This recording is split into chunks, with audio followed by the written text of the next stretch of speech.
Scan में इसी company के मैनेजमेंट से बात करेंगे। कंपनी के चेयरमैन और मैनेजिंग डायरेक्टर किशोर रुंगटा हमारे साथ जुड़ रहे हैं। किशोर जी, स्वागत है आपका।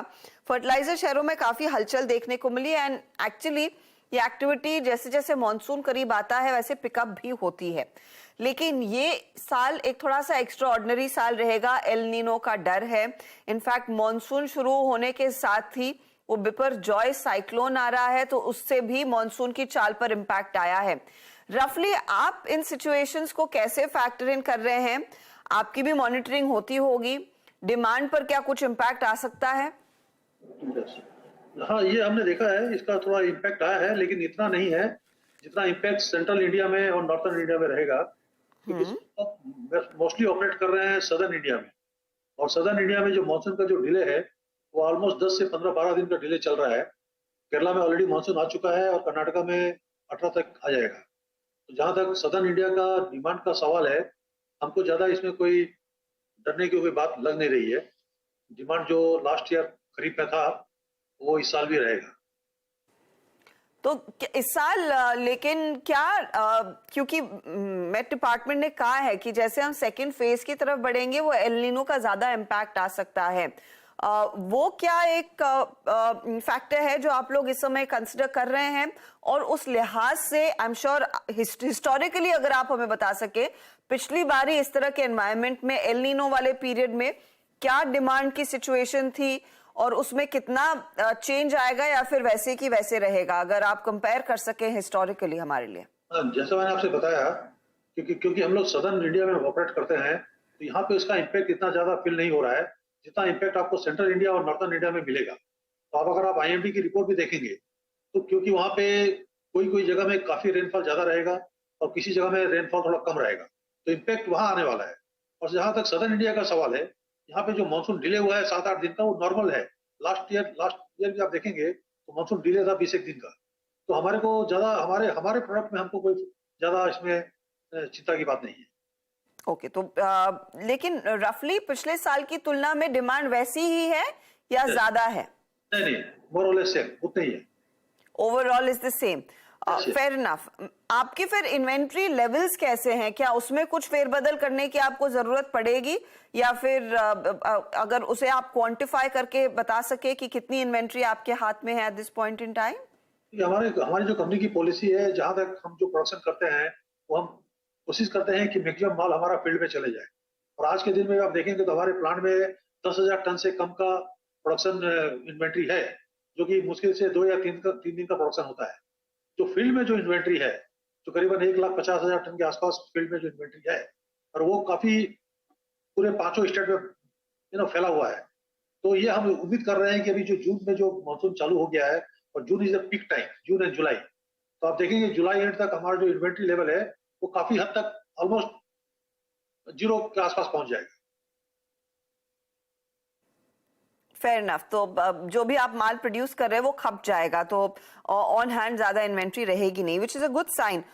मैं आपसे ये समझना चाहूंगी, प्रणाम स्कीम को लेकर कैबिनेट में कल चर्चा होने वाली थी।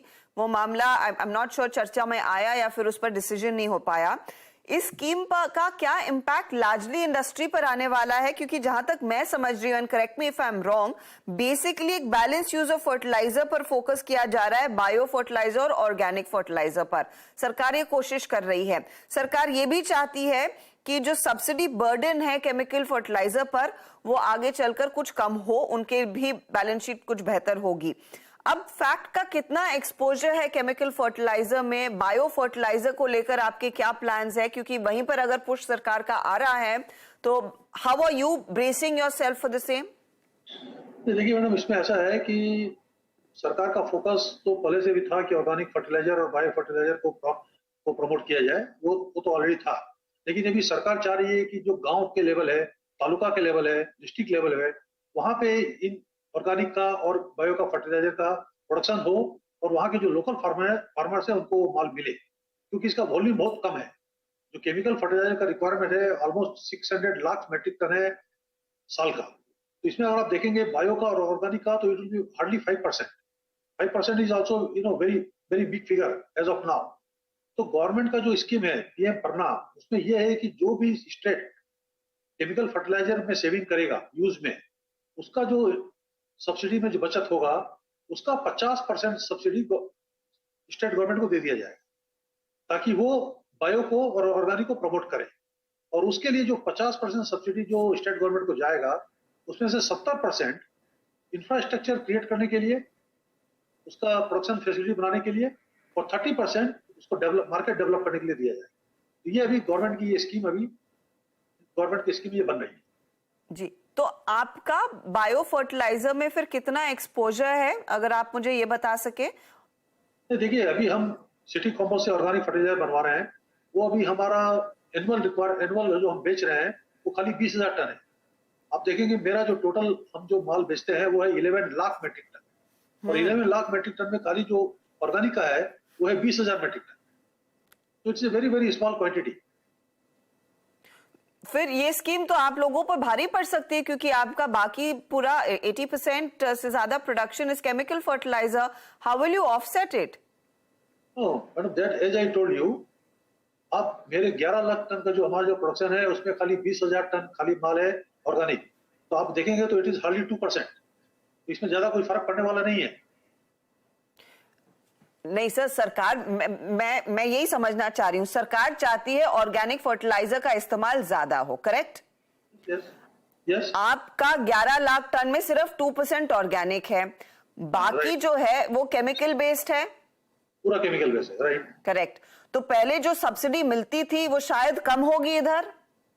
ना, देखिए, केमिकल फर्टिलाइजर का मैंने कहा कि सब्सिडी जो गवर्नमेंट की जो कम हो रही है, जो रॉ मटेरियल का प्राइस कम हो रहा है, वो एक अलग चीज है।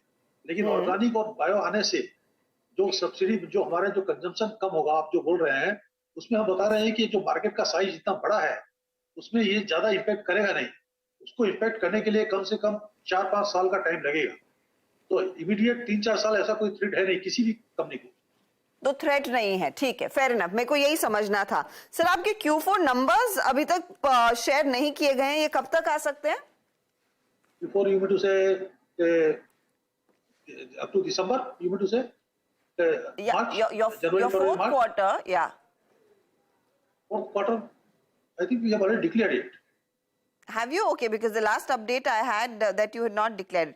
Fair enough. But basically आप कह रहे हैं कि कोई फिलहाल प्रणाम स्कीम का आप जैसी कंपनियों पर असर नहीं पड़ेगा, और ना ही मॉनसून डीले का असर पड़ता हुआ दिखाई दे रहा है। बहुत बहुत शुक्रिया हमारे लिए समय निकालने के लिए और अपनी राय देने के लिए इंडस्ट्री पर।